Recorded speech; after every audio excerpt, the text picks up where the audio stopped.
can see making shit move as something, I can sit there and say to a motherfucker, how much is that worth?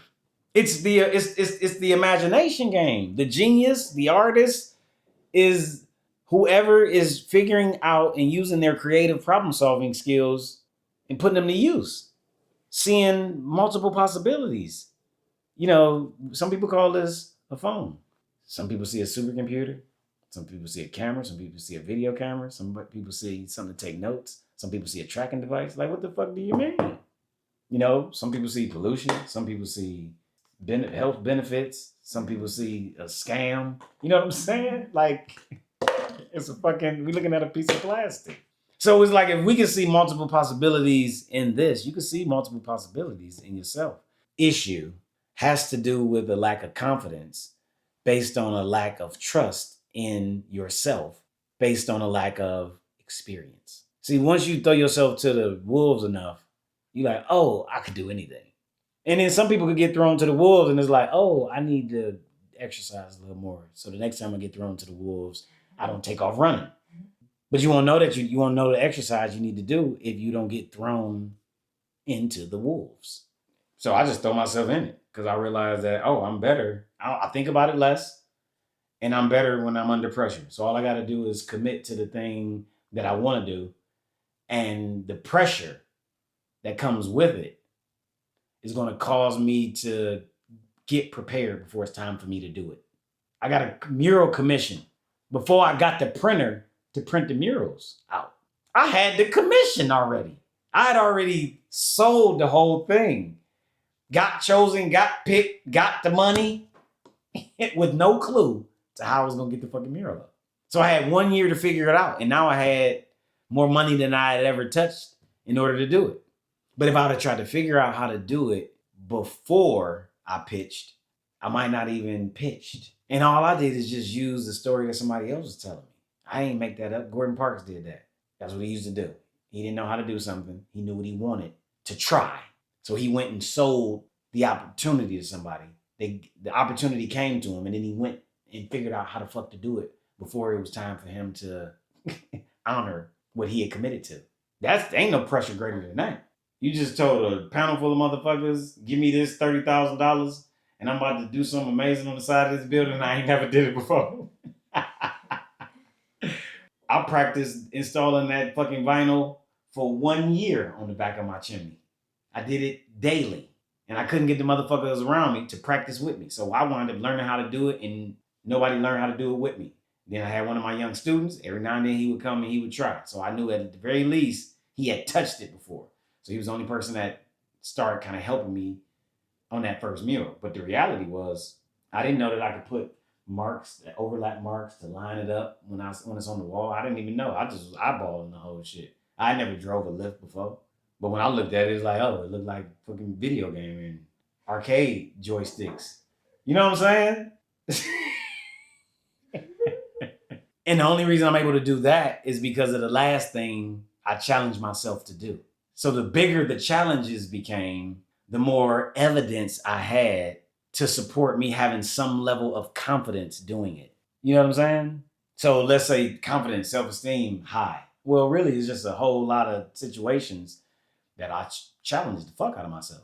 And when I fucked up redoing that mural on Harvey Rice, and I didn't like it because I was using a new vinyl and I needed to use a new clear coat, and I'd been out there for a week putting it up. Do you know what I did? I peeled it off the fucking wall the next fucking day. The self-esteem, and reprinted the whole thing and just started installing it. Like I installed 2 fucking murals with nonstop. So then it was like, oh, I got to put this one up on 135th and Kinsman? Well, I know I can do 2 murals in fucking a week and a half. Why? Because I stretched myself. But 3 murals before that, I ain't had nobody to help me. So I just went and did one by myself to see how long it would take me to put my own 37 pieces up by myself. So when they like, you ain't got nobody that's about to help you, I'm like, well, the reality is I don't need no help. I enjoy the help. You know what I'm saying?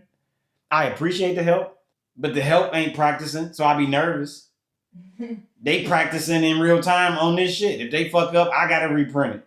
But I don't want to have to do the shit by myself, but I'm conditioned to, I'm prepared to. And I've actually already did one by myself. So, you know what I'm saying? It's like using the last thing to grow to the next thing. And it didn't start with me cutting my images up and putting them on buildings. When I wanted a big ass mural in my living room when I was 24 years old living in Jersey City, I printed out 200 8x10 prints and stuck them to the wall. And everybody's like, oh, that's amazing. I'm sitting there thinking like, man, I wish I had a printer that could print this big. I didn't know I was going to get a printer that could print that big. Like a motherfucker is making this shit up daily and remembering the last thing that happened. And when I'm not having a productive conversation with myself, I'm trying to uncondition myself from having an unproductive conversation. People saw whatever in me way before I could see it. And I don't believe that I see what people see. But if people tell you that something that you're doing has value and you can hear yourself telling yourself that that thing that people see as valuable, you don't see it as valuable, stop listening to yourself. Listen to everybody else. Listen to everybody else long enough until you actually believe it. And stop listening to people who saying counterproductive shit that you already saying to yourself. Ignore that. If believing in something is a choice, why would you choose to believe something that's not beneficial to you? Was a question that I had to ask myself. So if everybody's saying this shit is amazing, why the fuck am I sitting here saying, man, I don't really see what the fuck they talking about? Fuck what I see. They see is amazing. So let me just pretend like I see what they see. Let me see how far that can get me.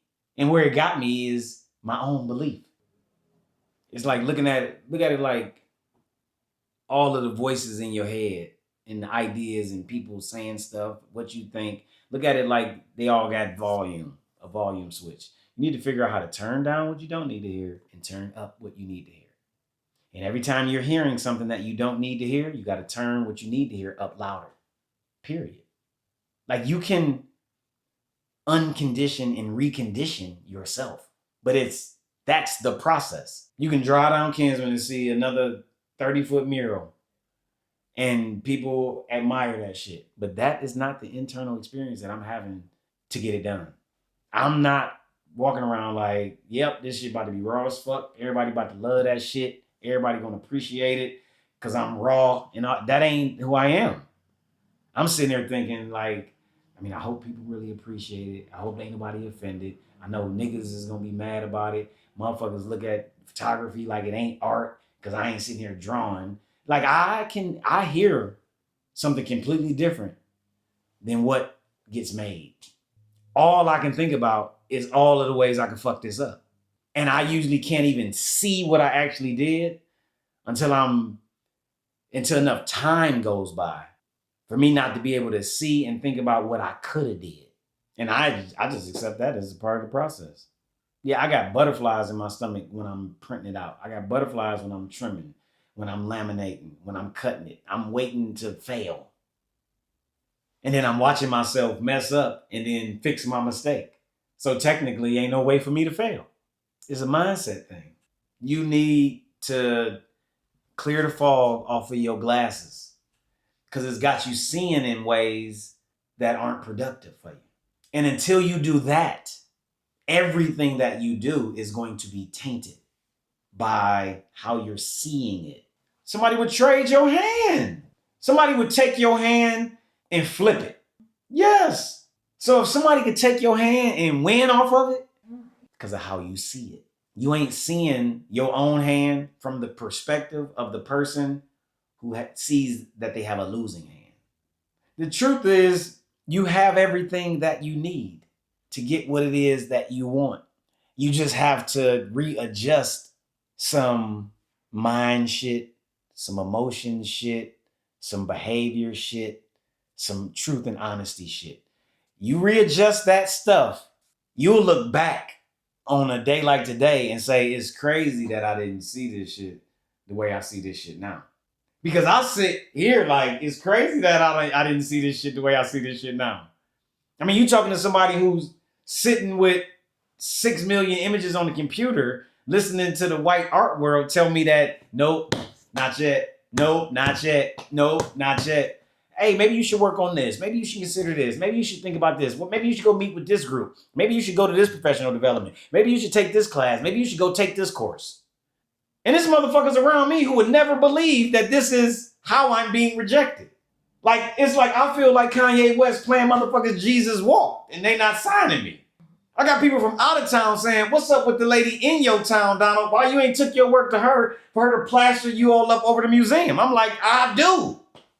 They like, no fucking way. We seen the last thing she did. There's no way she's seeing what we're seeing and your shit ain't there. And I'm sitting there like, well, thank you, because I be over here beating myself up thinking like, damn, what the fuck did this bitch want to see? And then it's like, no, I need to turn her down. I need to turn her down. Because if I'm hearing her, it's counterproductive to what the fuck I'm doing. I had to step away from all of these fuckers just so I could recalibrate my perception of what the fuck I do. I gotta get away from them. I'm hearing what they're saying. It's fucking with my subconscious. I need to be on Kinsman by Murders Taylor where the motherfucking streetwalkers is walking by giving me the thumbs up. I had to get the fuck away from these white people telling me that I'm still doing something wrong.